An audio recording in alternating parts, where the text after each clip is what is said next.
This is the Lockpicking Lawyer, and what I have for you today is a Bison brand fingerprint trigger lock model L2. It's a California DOJ approved firearm safety device.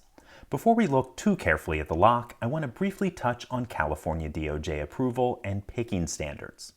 When someone first told me what the picking test was, I honestly thought he was joking. The only tools you can use are a screwdriver and a number 1 paperclip, so the lockpicking test actually bans the use of lockpicks. And even better, the test must be performed in 2 minutes by someone without any training or skills in lock manipulation. So to summarize, it will only fail the California lockpicking test if someone who doesn't know how to pick locks and doesn't have any lockpicks can pick the lock in 2 minutes.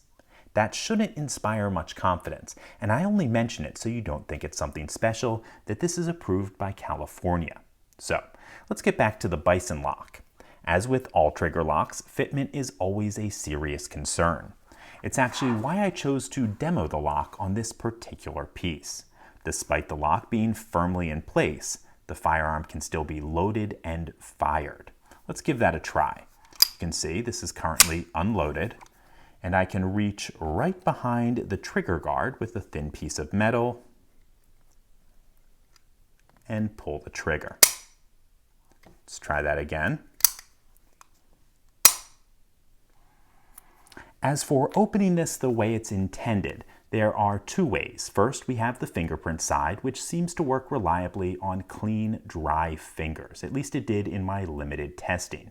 With wet or dirty fingers, I had a lot of trouble. It certainly can't be relied on, but that's pretty normal for these types of sensors.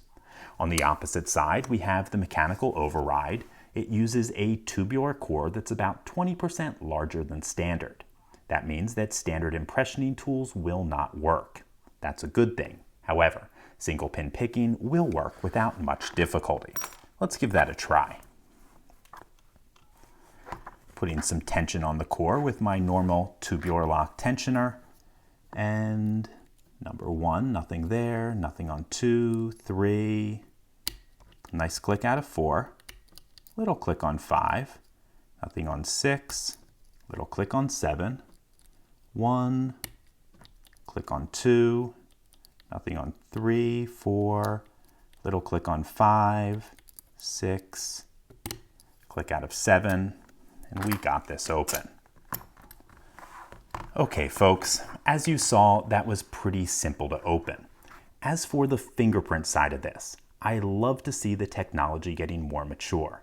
But given that the fingerprint recognition is spotty at best in less than ideal circumstances, like wet or dirty fingers, it's not something I would use. In any case, that's all I have for you today. If you do have any questions or comments about this, please put them below. If you liked this video and would like to see more like it, please subscribe.